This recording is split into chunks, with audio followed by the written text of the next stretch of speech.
¿Preparados para más? Veamos lo que le pasó al Fondo de Seguridad y Vigilancia. Este fondo estaba encargado de invertir en la seguridad del distrito y era sobre todo y ante todo un nido de corrupción desde antes de la alcaldía de Petro. Pero cuando llegó Petro, se terminó de pudrir. En los 4 años de su alcaldía tuvo 7 gerentes. Muchos salieron o porque no estaban preparados para el cargo o porque tenían acusaciones por corrupción. Y aunque Petro radicó un proyecto para crear la Secretaría de Seguridad que le quitara las funciones al fondo y acabara con su corrupción, lo cierto es que bajo su alcaldía se siguieron haciendo negocios dudosos. Y al final, la Secretaría quedó en veremos. Y el fondo tuvo un embrollo más. Su sexto gerente, Fernando Arbeláez, se negó a meterle una plata adicional a un contrato de la línea 123 que estaba a cargo de la ETB. En principio, la ETB iba a recibir 15.000 millones de pesos para modernizar la línea 123. Y Petro, según Arbeláez, le ordenó que autorizara 12.500 millones de más. Según 2 funcionarios y un informe de la Contraloría, Petro no dejó claro para qué necesitaba esa plata. La estrategia de todo gerente responsable. Y por último, pero no menos importante, las basuras. En octubre de 2012, Petro se sacó una idea de la manga, que no había incluido ni en su campaña ni en su plan de desarrollo: quitarles el negocio de las basuras a los privados. Petro decía que esos contratos los beneficiaban excesivamente y dejaban viendo un chispero a la ciudadanía. Entonces, había que equilibrar las cargas. Loable pero inútil porque Petro lo hizo pésimo. En diciembre de 2013, los privados salieron del negocio y le dieron esa responsabilidad al acueducto y a Aguas de Bogotá. Por 3 días hubo una crisis en Bogotá, basura regada por todas las calles. Desde entonces, Petro tomó decisión errada tras decisión errada.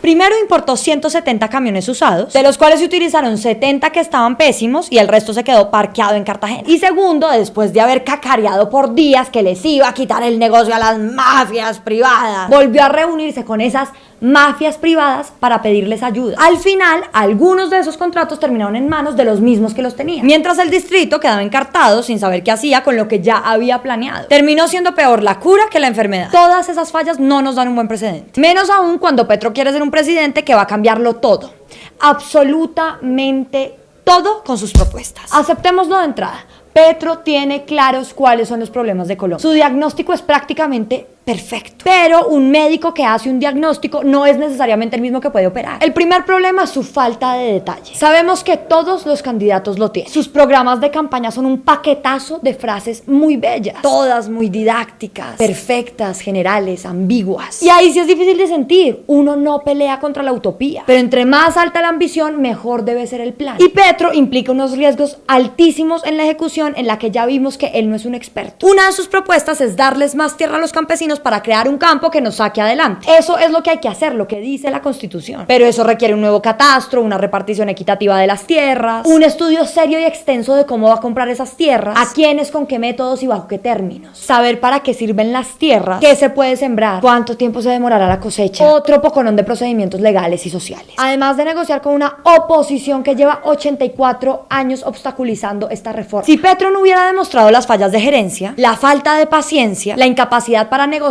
y el afán absurdo que demostró como alcalde, no habría ningún problema. Hágale con toda. Pero Petro nos ha demostrado que no es el hombre para esas transiciones. Sus ambiciones son proporcionalmente inversas a sus capacidades para ejecutar. Y él lo sabe. Por eso propone una Asamblea Nacional Constituyente para ver si así puede aprobar sus reformas. La constituyente es patear la mesa, hacer borrón y cuenta nueva, desconocer todas las instituciones y decir: vamos a reescribir todas las reglas. Eso puede salir bien, como la Constitución del 91, pero lo más probable es que ahora salga muy mal. O la derecha vuelve a ganar como ha ganado los últimos 4 gobiernos y es la papaya para echar para atrás todos los derechos ganados en el 91 y de paso autorizar la reelección de expresidente. O Petro genera una revolución y llega con sus mayorías a la constituyente, lo que abre la puerta para que haga lo que se le venga en gana, porque ya sabemos que es un tipo con ínfulas de Mesías, soberbio y arrogante. Hay más, amigos de la Colombia humana, hay más. A Petro le falta criterio y eso lo demuestra con el tema de Venezuela. Ha tratado de distanciarse del chavismo y de Maduro tanto como ha podido. Y no les vamos a decir que Petro es un castrochavista que va a expropiar, que va a cerrar medios y todo eso. Eso se llama especulación. Ni tampoco vamos a juzgar a Petro porque hay algunos aspectos de la política de Chávez que lo atraen. Tiene derecho a mirar qué sirvió y qué no sirvió de ese modelo. Pero sí resulta inaudito que un tipo que se jacta de su capacidad para la crítica no haya tenido la valentía para decir a a tiempo que en Venezuela hay una dictadura y un dictador que están llevando a la gente a la muerte y al exilio. En general, cuando Petro habla de Venezuela, tiene la maña de desviar el tema. Que si critican al gobierno venezolano, que por qué no critican a Vargas Lleras. Que si critican al parlamento venezolano, que por qué no critican al colombiano. Que por qué se ocupan de Venezuela si aquí nos están robando Ecopetrol. Y cuando al fin medio responde, termina diciendo que se trata de una restricción a la democracia. Esa ha sido su estrategia. Buscarle la comba al palo. Tan diplomático. Pero no le pesó utilizar el término dictadura o dictador para señalar lo que estaba pasando en Honduras, Argentina, Brasil, España, Yemen, Chile, Perú y Colombia. ¿Por qué se le suelta la lengua para decir que estos países tienen dictadura y Venezuela no? No, Venezuela no. Cuando al fin, después de mucho preguntarle y después de mucho tiempo de que fuera evidente que Maduro se había atrincherado al poder, aceptó que Maduro es un dictador, lo hizo de manera suavecita, sin fuerza, sin protestar. No sé, como quien apenas describe un paisaje. Fue más enérgico al decir que la oposición venezolana era peor que Maduro, el congresista que reventaba los parlantes en el Congreso denunciando a los políticos que se habían aliado con paramilitares, que denunció sin que le temblara la voz a las familias más poderosas de este país y que se enfrentó a un tipo con tantos tentáculos como Álvaro Uribe, terminó lanzándole un regañito de bajo voltaje a uno de los políticos más mediocres e insensibles de América Latina. Callarse frente a las violaciones de derechos humanos es hacerle pistola a la gente que sufre, solo por no querer contradecir a un proyecto político que admira. Es un acto de soberbia, de cobardía y de frialdad. Entonces repasemos. Ni su personalidad de ególatra, ni su capacidad para dinamitar equipos de trabajo, ni sus alianzas dudosas, ni su administración a medias, ni su condescendencia con Maduro hacen que Petro sea nuestra mejor opción. Nada que ver con la política del amor.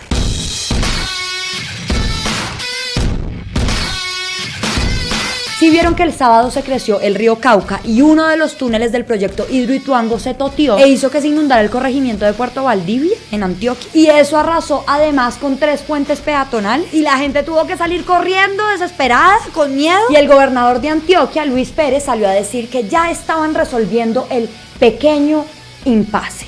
Sí, pequeño impasse. Doctor, pequeño impasse es que a uno le salga un grano en la nariz el día del matrimonio. No sé. Pequeño impasse. Pequeño impasse es que uno llegue media hora tarde al almuerzo que planearon los papás por el Día de la Madre. Pequeño impasse. Pequeño impasse es, no sé, que a uno se le desamarre el cordón del zapato y se raspe la rodilla. Pequeño impasse. Pero que a uno se le meta el maldito río Cauca dentro de la casa, eso no es un pequeño impasse. Gracias.